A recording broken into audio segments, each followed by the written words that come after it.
ADHD has nothing to do with IQ. Well, doesn't everyone have ADHD or a little ADHD? So modern society with screens and everything that you're saying is shortening people's attention span.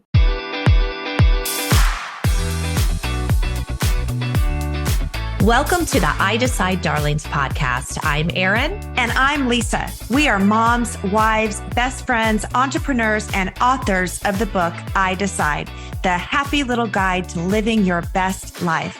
Pull up a chair, grab a glass of wine, and get ready to talk all things health, success, loss, money, family, and everything in between. These two besties won't leave anything off the table. So get ready to laugh, cry, hear the tips, tools, and stories to give you the success you crave, the life you adore, and the future you deserve.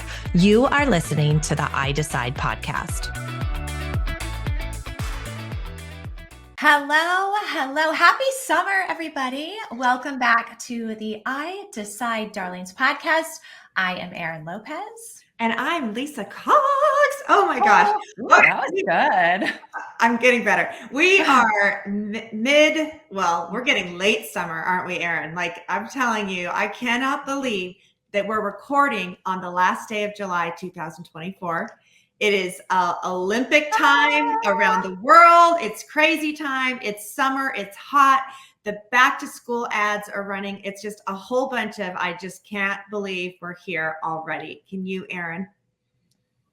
No. And the fact that tomorrow is August is a little scary because I mean, summer is coming to an end. So yeah. And we're going to talk about the Olympics later because I'm kind of obsessed. Me too. Okay. Well, today we are so thrilled and grateful and excited today to have Brooke Schnittman with us. And you're going to get to learn all about what she does and the amazing services that she actually gives to the world with what she's doing with her business and who she is and her coaching and her podcast, and for so many different reasons. But first, I'm going to tell you a little bit about Brooke, and then I'm going to bring you on, Brooke, and we want you to tell us about you. And we're so excited that you're here. Thank you for joining us, Brooke. But let me tell them how great you are. Okay. And then we're going to want to. She's like, okay, bring it. Bring it on. Kind of. Are you talking about me? Yeah. Oh, yeah. Yeah. We're going to be talking about you, my friend. Okay. So Brooke Schnittman. Now, she has lots of accreditations behind her name, an MA, PCC, BCC. She's going to tell us all about that. She is an esteemed expert in the field of ADHD management and support, renowned for her unwavering dedication to empowering individuals with ADHD to overcome challenges and achieve their full potential. I love that so much. Brooke also has a podcast we want you to be aware of called Successful with ADHD. And in her podcast, she highlights the positive side of putting a spotlight on individuals that have massive success while living with ADHD and working with it. She shows how they overcome challenges and embrace their qualities of ADHD. And she's interviewed some pretty amazing people on that podcast. I recognize one that I've actually heard speak in person and many, many times, and that was Dr. Daniel Amen. So we want to hear all about that today, Brooke. But first, I want to go to you and say, welcome to the I Decide Darlings podcast. Erin and I are thrilled that you're here. And why don't you start by giving us a little bit of your history and tell us about you? Sure. Yeah. So I have ADHD. I didn't know I had ADHD my whole life. So my story is a little different than most people who get diagnosed late in life, most women who get diagnosed late in life. I was diagnosed with anxiety, depression in my younger years, and undergrad went to get my degree in elementary education. I was kind of bored with just the elementary education, so I wanted to make it a little spicy and learn more about special education. I went, immediately got my master's, then started being a special education teacher, and then a special education administrator. But I was always attracted to the kids and the families with ADHD, learning disabilities, anxiety. So fast forward, I left the school system to have more of an impact on the community, and I got coached. And in that decided I want to be an ADHD coach. Didn't know I had ADHD. Wow. Swear. Wow. Got all my certifications in that.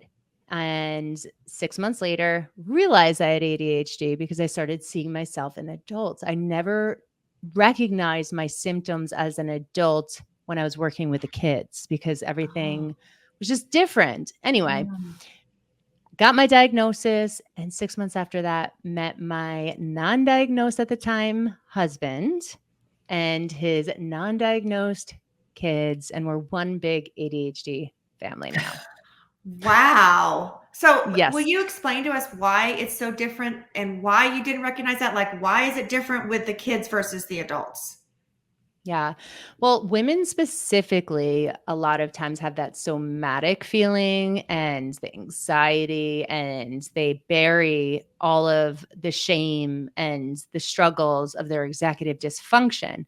So with kids, it was easier to see that they weren't able to bring in materials on time, or they had a difficult time with organization, or for the hyperactive stereotypical boy, they were getting out of their seats in the classroom and literally couldn't sit still.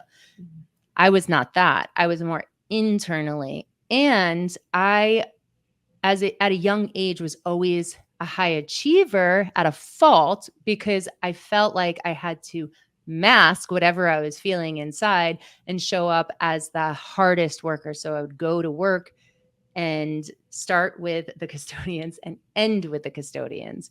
And everyone was like, oh my God, she's such a hard worker. But what they didn't know at the time was I was truly masking who I was at the core because it was taking me so much longer to get things done. This is so fascinating to me. We're like 2 seconds in.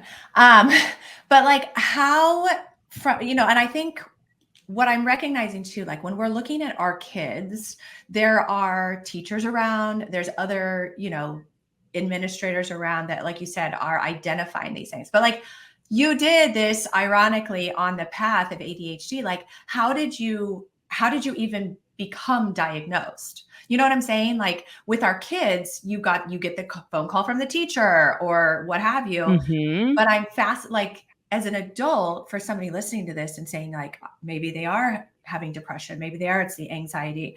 How do you determine the ADHD from that?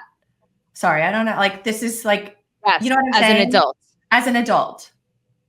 Yeah. So the actual DSM diagnosis is that you had to exhibit symptoms in childhood as well. And it had to be exhibited for over 6 months in 2 or more areas of your life. So that's one thing. Okay. But as an adult, what I recognize is I did so much work on anxiety. I saw a therapist, and I just never was able to like get to the finish line and execute in a way that made sense, right? Without feeling this like real big external pressure or excitement about the due date. So as a woman with ADHD, what I was noticing in my specific field of work was when I was in 2019 on Zoom talking to my client, I was extremely engaged. But then as soon as the call was over, I had to go write my notes. Hated writing my notes. And shifting attention is an executive function that some ADHDers have difficulty with. So when I tried to go from paying attention in the session to writing my notes and then coming back and being present, that was really difficult for me. I had a hard time shifting from that focus. So that was just like the beginning piece of recognition. And then for other people, what they might start noticing as an adult is they are constantly coming back into the house to get the thing over and over again because they forgot to bring the thing into the car, right? Or they're trying to keep something in the front of their mind because they're afraid they're going to forget.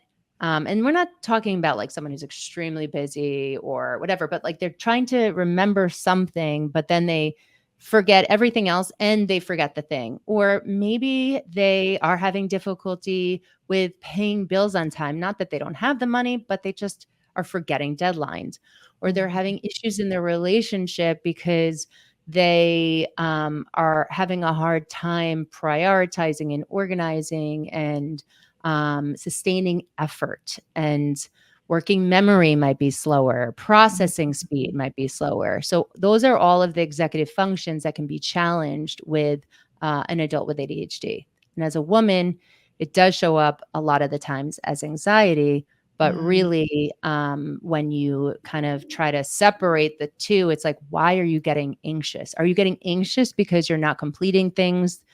Are you getting anxious because you're overwhelmed because there's no due date or there's a lack of structure? And I think when COVID hit, people started noticing being at home with the less structure when they had a harder time managing their time and organization. I love what you're doing here. And what a lot of it is that you're asking questions. You know, I think a lot of us don't ask questions like, why do you feel anxiety? Like, why, you know, and I love that you're taking that time, because I know I can only speak for myself, but like it's, I feel like we're such in a fast paced world these days that we're not taking the time to say, why do I feel anxious? Why do I feel depressed? And that's where you're doing such a beautiful thing of bringing light to this situation of maybe it's something different or maybe on top, right? Yeah. Yes, Okay. absolutely. Like teasing out the two. And I know metacognition can be really difficult with ADHD because that is an executive function. And those why questions are hard for us to ask and stop ourselves in the motion. But when people see constant things on like clips, this is when social media is good, right? Like when you start seeing things over and over again and you're like, oh, that's me. Oh, that's me. Oh, that's me. And it's from a reputable source. Maybe that should start questioning, okay, maybe it's time to get a comprehensive diagnosis and find out, is it truly anxiety? Is it truly OCD? Like what is behind all of this and what can I do about it? And for the difference, just for me, it's a very simple thing probably for most people that are listening, but I don't know the difference between ADD and ADHD. Would you explain that to us? Yes. So ADD is an outdated term in the 90s. So ADD is now ADHD, inattentive type. Both names are terrible because they do not describe the disorder. I'm going to put it in quotes. So ADHD currently is the umbrella term. And there's 3 different types. One type is the inattentive type, which used to be ADD, which you would think of as like the distracted mind wanderer. You are saying their name and they're like, what? You know, like all of a sudden they get back to attention. The ADHD hyperactive impulsive is another type. And if you think of the typical boy in the classroom who can't sit still and is jumping everywhere and is impulsive and interrupting, that's typically the image of it, right?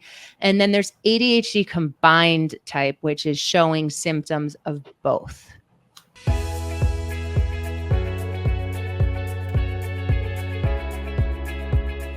Hey there, darlings. We wanted to take a quick moment to talk to you about something super exciting.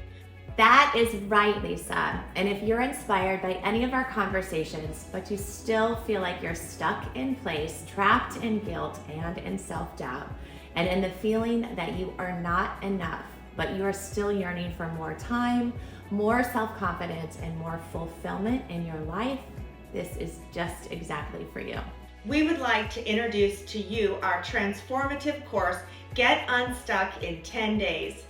In which you'll gain practical steps and knowledge to break through those barriers holding you back and start living the life you truly deserve.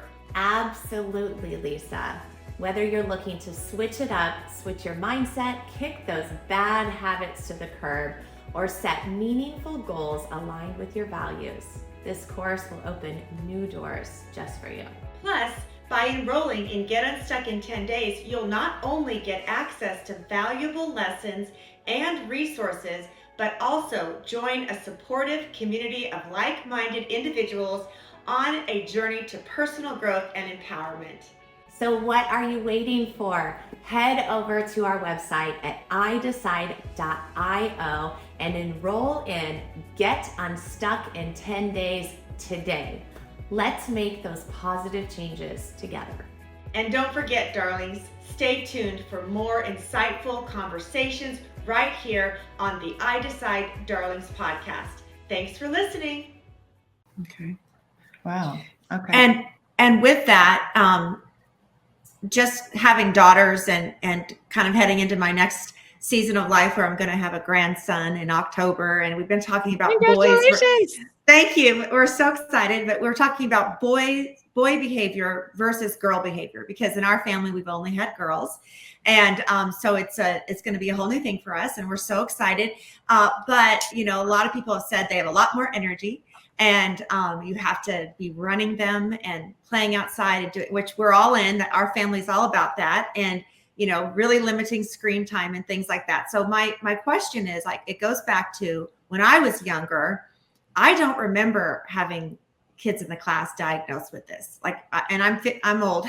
I'm 50, almost 57. So I don't remember that being a common diagnosis. I maybe one out of our whole class, and so now it feels like it's very, very common. Do you think it has anything to do with energy levels and the screen time and kids not being run outside, I guess is what I'm saying, not being exercised like we used to when we had to play outside all day and weren't even allowed to go in the house, anything to do with that? Or is it? So modern society with screens and everything that you're saying is shortening people's attention span. There is scientific data that's showing that, like, I think the average attention span is 8 seconds, which is lower than what it used to be. Oh, wow. So Dr. Hallowell talks about variable attention stimulus traits, and it's ADHD-like, but it's not ADHD, right? So it's environmental, right? So let's differentiate. I'm so glad that you're asking this, because so many people I come into contact with, including my own family, is like, well, doesn't everyone have ADHD or a little ADHD? The answer is no. Okay. Because there's that piece. So let's just call everything else vast, right? Okay. But then with ADHD, you have had to have that since before the age of 12 in 2 or more areas of your life. And at that time, you had to have 6 out of the 9 symptoms, which is, inability to attend for a sustained period of time, daydreaming, hyperactivity internally, externally, shifting attention, sustained effort, working memory, all the things that we were talking about before. So okay. I think today diagnoses are on the rise. I mean, we know they are. Incredibly are. Back in the day when I was a teacher, 1 in 20 kids were diagnosed with ADHD. Now it's 1 in 9. Wow. So could some people be getting misdiagnosed if they maybe are seeing a provider who doesn't understand ADHD or isn't like correctly evaluated? Yes, but the odds are that we still have an underdiagnosis of ADHD, believe it or not. Mm-hmm. Wow. Well, and what happens once you have been diagnosed? So if they hit these marks and they've taken the necessary steps and you are, down, this is something that you do, quote unquote, I'll use the quotes now, have, what happens next? So like for you, once you became, I don't even know how to say it. Like, diagnosed, understood that ADHD. Yeah, right. Once you figured it out, then what's next? Like, what's the next step? Yeah. So it's really individualized. Is it medication? So if is it's it not, individual? It could be. It could everything? be. It just depends on how it's impacting you. So some people were diagnosed at a young age, right? And they got medication and they had an executive function coach in the classroom or, a special education teacher, or they had a tutor, whatever. And then they stopped needing medication or help because their symptoms were managed and they were structured in a way that worked for them. But then they became adults again and they're like, oh my God, my ADHD is acting up because I didn't know that I had to use all these executive functions in different ways that I didn't have systems and structures for. So it just depends on where you are in your life. If you're going for the diagnosis, likely there is chaos in your life. So the first thing I recommend for people is to join a community. And that community could be online, on social media, but there's also great communities out there like Chad, Attitude Magazine, that gives really scientific based information, and they have very low cost communities as well. And then once you learn about how your brain is operating and you're recognizing with other people, then you can decide, do I need sustainable tools to create structure and get to my goals? If that's the case, then maybe you need a coach. Do I need to heal from the past? If that's the case, maybe you need a therapist. Do I need to have my thoughts kind of line up a little bit better, right? Or activate? Then you might need medication. So it's a triage effect. The best results typically are when you have structures, routines that work for you, when you have the right supplements, the right diet, and you're medicated. It works for 80% of people, but there's 20% of people it doesn't work. Awesome. Thank you. Okay, I have to rewind for a second. Where are you from? We did not even ask you where you live. I originally am from New York. I hope you don't suspect an accent, but you probably do. Maybe. I do. I was just saying, maybe, but just asking. Just asking. There's certain words that still come out. But I am in South Florida. I moved here in 2017. Got it. How about you guys? I'm in Houston. She's in Missouri. But yeah, so we've got it all covered right now, right? Yes, okay, but I'm taking back because again, you went to school for this, and then you said like you met your husband who you said undiagnosed. I mean, walk us through that because I kind of want to hear this story where all of a sudden you're like, listen, boo, I think you might have it too. Oh yeah, that's literally exactly how it went down. So I just have that's to what say, I'm picturing when you said that earlier. Yep.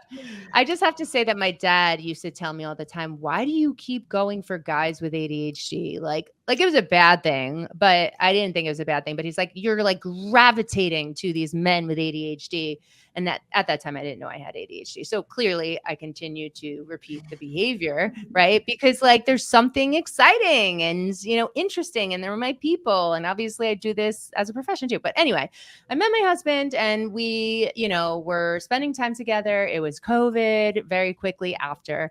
And he's like, I think my youngest has ADHD because he was the stereotypical boy in the classroom jumping out of his seats. In fact, during COVID, he was literally bouncing off walls, literally, not figuratively. His foot was on the exterior of the house wall and he would bounce. Wow. Jump back and forth, right? Like he would use it as a launch pad. So I was like, yes, he has ADHD.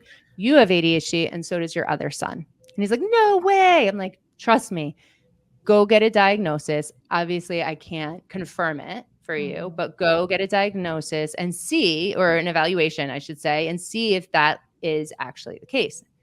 All three are diagnosed.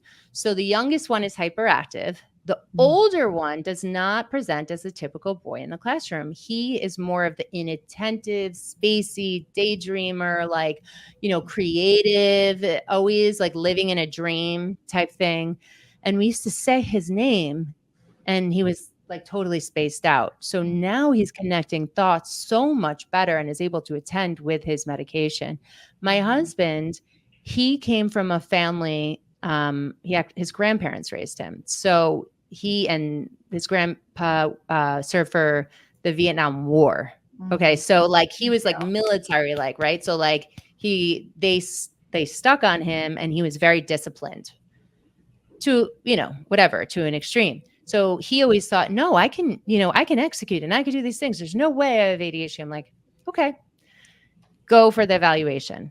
And he has ADHD. So he also is receiving coaching and medication too. So it was amazing because we can all work together and get closer through the diagnosis and through the shared experience. And I am a stepmom, so I think it's helpful in the bonding experience to be like, hey, have you tried this? Or, let me help you out here. So, yeah. What a gift. Your dad was right. Yes. Okay. I am a technical man with ADHD. Done. Your dad was right. But I just think it's a beautiful thing. Like, you're on this path for a reason. And then here you are, you met your husband, and you get to be this gift to your stepchildren as well. So, but yeah, when you said that earlier, I thought, like, this is going to be a good story. Yep. Is there any correlation between highly intelligent people and ADHD? So, because I feel like there's a lot of people in my world that I know are ADHD and are highly intelligent. That would be if they have above average IQ, like 140 or up, then that would be likely considered twice exceptional. Okay. And so, yes, ADHD has nothing to do with IQ. Okay. You can have a lower IQ, you could have an average IQ, you can have above average IQ, but if you are extremely intelligent and you have a disorder of ADHD or a learning disability or something else, that's called twice exceptional. So it's harder to detect ADHD in highly intelligent people because they're performing well in school usually up until a certain point. And then they get overwhelmed. They can't get their materials together, but then they are so smart that they're not studying and they're getting A's all the way up until it just becomes too much of an executive functioning problem. Is heredity, does that come into play with this? Yes, it's highly hereditary. Oh, really? Okay. Yes. Highly. Yes. Okay. Highly. Yeah. So if you're a child with ADHD, it's more than likely that one of your parents are going to have ADHD. And if both parents have ADHD, then it's like I think it's 75%. I have to check the stats, but you're almost guaranteed to have one child with ADHD. Wow. Interesting. Is there ever, like, this is a selfish question, is it ever too late to go and take the necessary steps to see if you do get diagnosed with ADHD? Never, right? I'm just thinking I've had right now. Your husband? No, not at all. Yeah, we've always said this. My mother-in-law has always said, and he has 4 sisters, and kind of like what Lisa's saying, like highly intelligent. He's listening to me right now. He just came out of his office. But you often wonder, like, is that something that gets overlooked, or something like that. So I don't know. 100%. Yeah. 100%. ADHD has nothing to do with intelligence, and it's never too late to get diagnosed because I've had 80-year-olds get diagnosed and then their whole life finally starts making sense to them and have gone through our programs and said, like, wow, I finally understand myself. I wish I had this years ago, but still, like, they still have a life to live. So why not live it in a way that works and optimizes their brain? So that leads us into a perfect, like, Brooke, what are you doing? And tell our audience too, like, you're helping bring light to this situation and bring people like us too, like, educate us on this. Tell us now, because I know you're doing so many things, your book, you have an amazing workbook, like your coaching. Tell people how, like, what are you doing now with your work? Because that to me is like the beautiful part too. Thank you. So we work globally. I think we've been in over 30 countries. And we have a team of coaches. We work one-on-one and in groups with all ages. So students, adults, parents, and we have a community of people where we all work together because with ADHD, community and connection, as Dr. Hallowell says, is vitamin C. So for people who might not be able to afford our services or might not be ready, we also have the book, which is amazing, right? And there's a lot to offer and a lot of added bonuses as you go through it that you could get from our website. And you could still join our Discord community if you get the book. But the book, Activate Your ADHD Potential, are the 12-step process of my signature program, 3C Activation, that we integrate into the coaching as well. So I've used 6 years of the best techniques and themes and that have showed up for my clients. And I actually did a beta group. And from there, like 6 years later, here we are. And 3C activation has evolved. And now we've put the strategies into the book to make it accessible for everyone. So we have, as you mentioned, the podcast. Every year I do an ADHD Ed Camp, which is a free event where experts around the country join in a hybrid method in person and on Zoom and just present about a topic, and parents can come. ADHDers who want more information can come. And then we have a lot of free resources on our website, Coaching with Brooke, and on Instagram, especially Coaching with Brooke. That's incredible. And we'll make sure in our show notes that we have how everybody can find you and look you up. Is that event, is that actually in South Florida, or where is you said it's on Zoom? It is in South Florida. It is, yes. Maybe I need to be diagnosed to come down to South Florida. You do not need to be diagnosed. You can come all, please. Yes, thank you. Working memory. I'm so bad at the sayings, but yes, come all. Right. Well, I love, and you know, having looked into your book and everything, I do love, and I hope people realize too, like your book it takes it a step further too. I mean, I loved looking into it, that there was practical, tactical things that you offer to people to not just read about it, but actually do. And I love discovering people such as you, that your heart is wanting to help people, and you didn't just write a book, it's taking the next step. So I hope people really realize that too, that, you know, doing our research, you know, there's a lot that you're gifting people too through your process and through your research and trying to help people with this. So I think that was really awesome to discover. Thank for you. Sure. Yeah. A lot of managing your ADHD is not just awareness. Awareness is really important, but it's what are you going to do with it, right? Right. How are you going to create actions that work for you and build momentum and motivation, so then you can feel more confident, right? And get over those negative beliefs, or work with your negative beliefs, I should say, and overcome a lot of those negative habits. It's not just knowing. We can be the best researchers in the world. We can read every single book, but you have to take action. One thing that I want to ask, you mentioned this briefly, but since Erin and I are in health and wellness with our business, tell me what diet do they recommend? Because I've heard on many different diagnoses that the keto diet is the healthy, very good way to eat to help with things. But what do you recommend for ADHD? Okay, so this is the paradox of diets and ADHD. So with ADHD, we see a lot of disordered eating, and some of it can be because you forget to eat. Some of it could be your stimulants are not making you hungry. Some of it could be that it's too much work to get the food together and then clean up. So the biggest thing that I would say is eat. Eat every 3 to 4 hours. Just eat. Do what's easiest to you. Yes. And I talk about this in the book. It's like, if you need safe foods, things that are easy, the textures are easy, because we have texture issues. Sometimes we can get overstimulated or understimulated, and certain foods might not feel good to us. So just eat whatever you can first. And then once you get that under its way, the best foods for ADHD are brain foods, omegas, fish. If you could eat eggs and they don't trigger you, because some people have intolerances, eat eggs, nuts, turmeric, olive oil, MCT oil.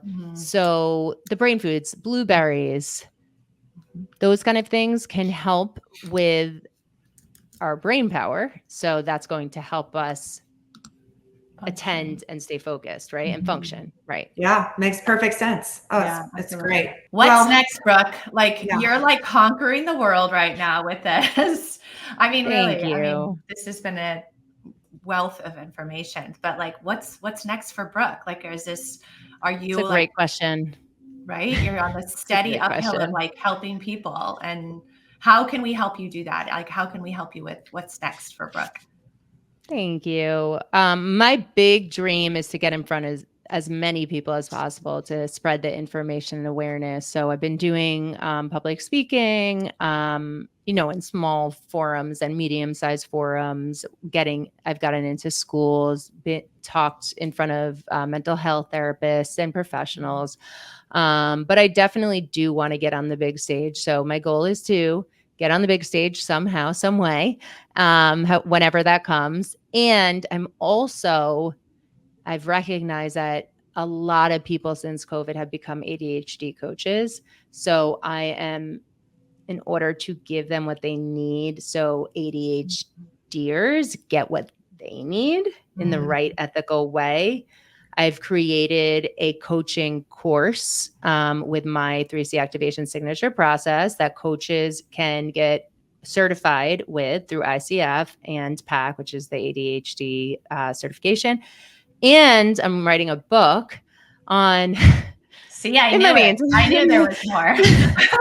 In my downtime, writing a book on how to scale your business, your ADHD coaching business without burnout, because we compare ourselves to everyone out there, including like the marketers who say you have to do a million different things. But the truth of the matter is I really did it my way over the past 6 years. And whenever I veered off from my way and did what other people were doing is when the business suffered and when I suffered. So honing into what your customers want, what's good for you and your energy levels, and then accomplishing what you truly need to accomplish as an ADHD coach without overwhelm and burnout.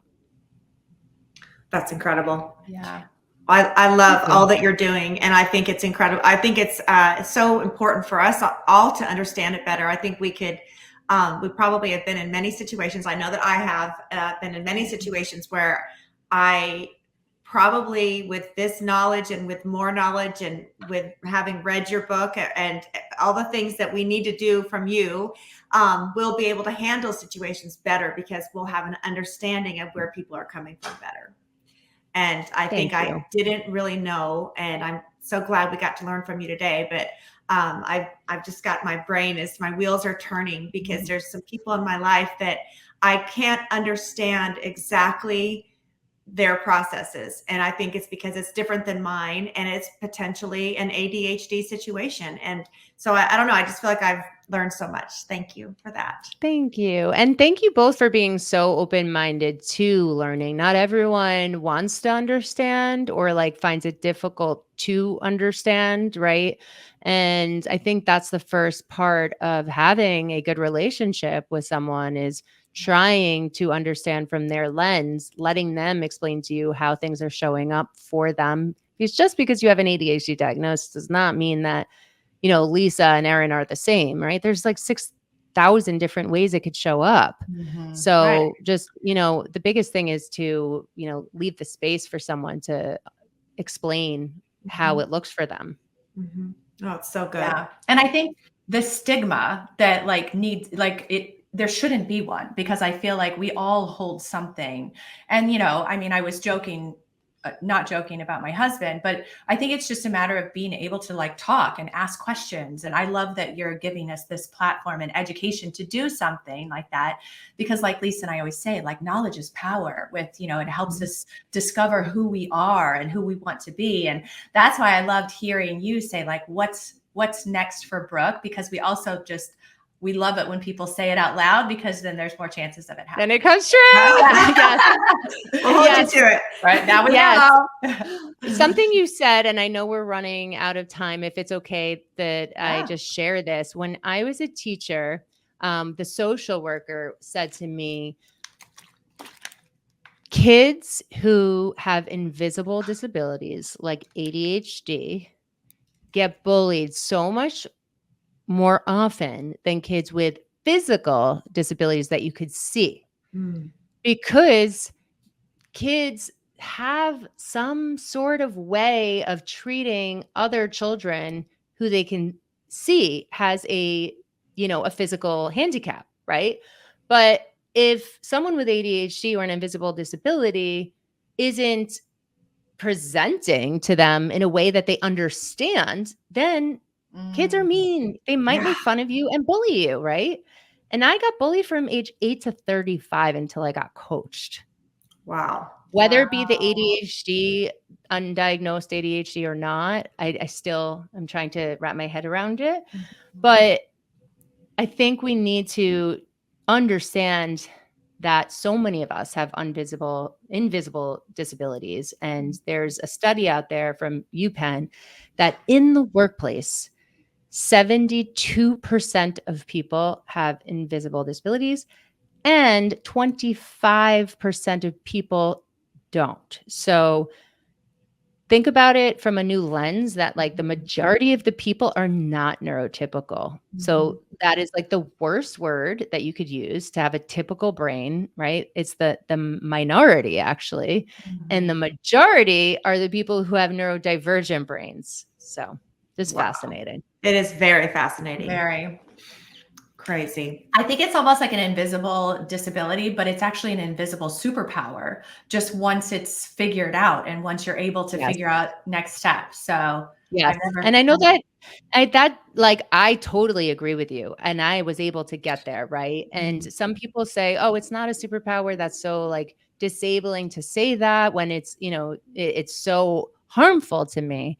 And I get that not everyone has the resources or has the time and energy, and they have coexisting conditions that can get in the way of managing your ADHD. So I get that. But like, if you can do it, you can thrive. I mean, Albert Einstein was suspected to have ADHD. Simone Biles just won gold again. I mean,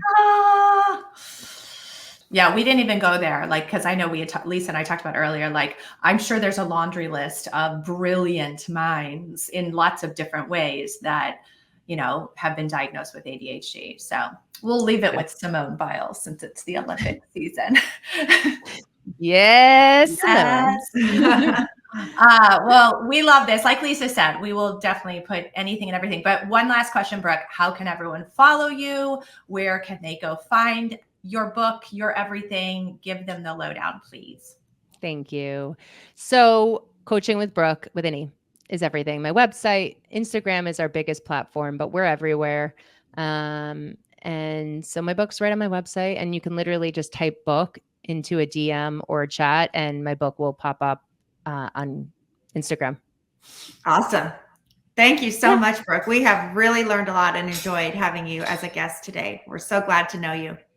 Yes. Same here. Thank you, ladies. Oh my gosh. As always, thank you. And Brooke, this was a wealth of information. I absolutely loved it. So share this out, friends. 100%. Yeah. Share this out with, really with anyone. I mean, knowledge is power, and hearing this today just took our knowledge up a notch. And we know that there are many people that need to hear this as well. So share it out, like it, and all the good stuff, and go follow Brooke, y'all, and get her book. As always, thank you for joining us with the I Decide Darlings podcast, and we will be back soon. Bye.